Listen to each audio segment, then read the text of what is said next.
At 0430 hours on March 24, 1945, somewhere along the swollen, gray Rhine River near Wessel, Germany, Captain John Jack Harlan of the 85th Engineer Heavy Pontoon Battalion crouched in the mud beside a stack of steel panels.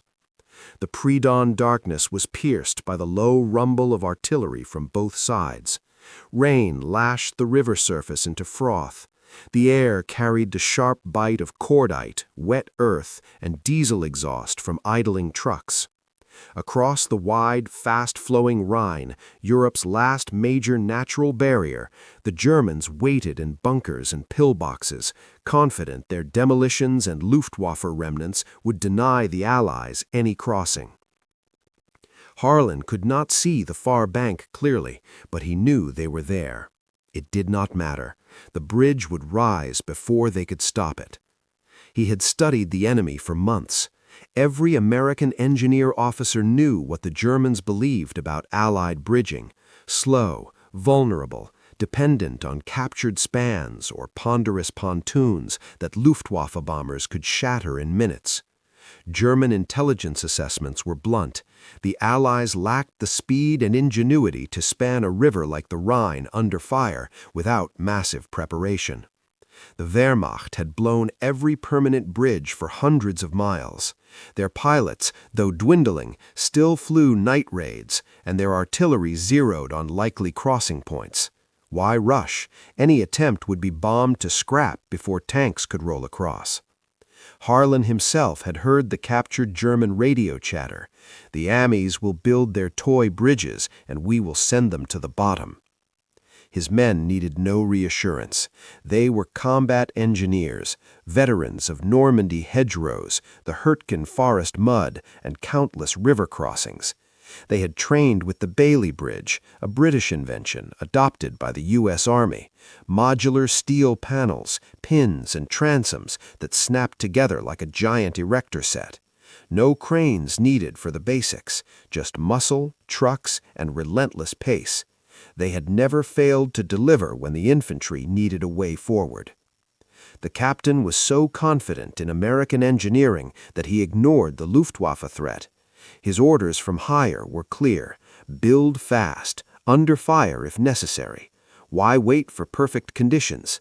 His battalion, hundreds of men with trucks loaded to the axles with Bailey components, would throw a Class 40 bridge across the Rhine in hours, not days. By noon, Patton's Third Army armor would be rolling into the German heartland. By nightfall, the war's end would be one step closer. Harlan checked his watch one final time. Dawn was coming. Tonight, or rather this morning, the Bailey would prove the Germans wrong. What happened over the next 36 hours shattered everything the German High Command believed about Allied mobility.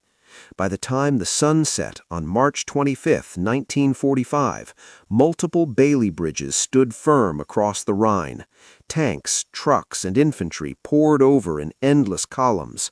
Luftwaffe sorties came, desperate, scattered, but the bridges kept rising, repaired faster than bombs could destroy them.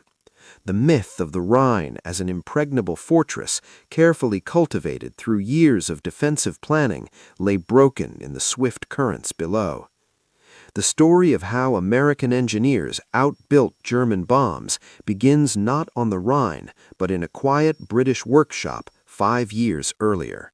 In 1940, with France fallen and invasion looming, the British Army needed a portable, rapid bridge that could span gaps up to 200 feet, carry tanks, and be assembled by untrained troops if needed. Donald Bailey, a civil servant and engineer, designed it on his dining table. Standardized steel panels, 10 feet long, 7.5 feet high, pinned together in endless combinations, single, double, triple stories high, with or without pontoons. No special tools beyond wrenches and manpower. The first prototypes were tested in 1941. By 1943, the U.S. Army had adopted it wholesale, producing thousands of sets. German engineers had their own systems, pontoons, trestles, but nothing as modular or fast. They dismissed reports of the Bailey as another Allied gimmick, too fragile for heavy traffic, too slow under fire. Luftwaffe briefings assured pilots, bomb the approaches, strafe the builders, and the bridge dies. They were catastrophically wrong. By early 1945, as Allied armies closed on the Rhine, German forces demolished every standing bridge. Remagen's Ludendorff Bridge was captured intact by luck on March 7th, but most crossings were ruined. The Allies needed to force new ones, fast. At Wesel and other points, U.S. engineer battalions rolled up under cover of darkness and massive artillery barrages. Trucks unloaded panels in pre-staged dumps. Men swarmed like ants, pinning panels, lifting with sheer manpower, teams of 40, 60 pushing sections into place. Launching from one bank using rollers and cables. No waiting for heavy cranes, everything manhandled or truck-pushed. German artillery opened up almost immediately. Shells cratered the banks, sent geysers of mud skyward. Luftwaffe J-88s and FW-190s dove through flak, dropping bombs that shook the earth. Sections buckled, pontoons sank, men died. But the engineers kept going. A hit bridge, repair crews swarmed, replaced damaged panels in minutes, shore up with extra stories for strength. One span destroyed, build parallel or reroute. The Bailey's genius, damage localized, not catastrophic. Panels interchangeable. A bomb might take out 20 feet, the rest stayed up.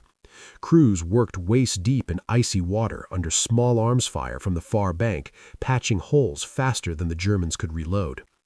At one Rhine crossing, engineers completed a 1,000-foot-plus Bailey in under 10 hours, despite constant harassment. Tanks rolled across while repair parties still hammered pins. Luftwaffe pilots radioed in disbelief. They rebuild as we bomb, impossible. Among the men was Sergeant Mike Donovan from Chicago, a former steelworker, now pinning transoms under fire. His crew lost 3 men to shrapnel, but kept pushing panels. "We built faster than they could break it," he later said. "Every bomb just made us madder." By March 25th, the Rhine was bridged in multiple places, Bailey after Bailey. Patton's tank surged east. The Ruhr pocket formed. German reserves, expecting weeks to regroup, faced encirclement in days. The impossible American engineers had done it, built bridges faster than the Luftwaffe could bomb them into oblivion. What the Germans called it gimmick became the key to cracking Fortress Europe. From the Rhine onward, the advance never slowed. The war in the West was decided not just by infantry or tanks, but by men with wrenches and steel panels who refused to let a river or enemy bombs stop them.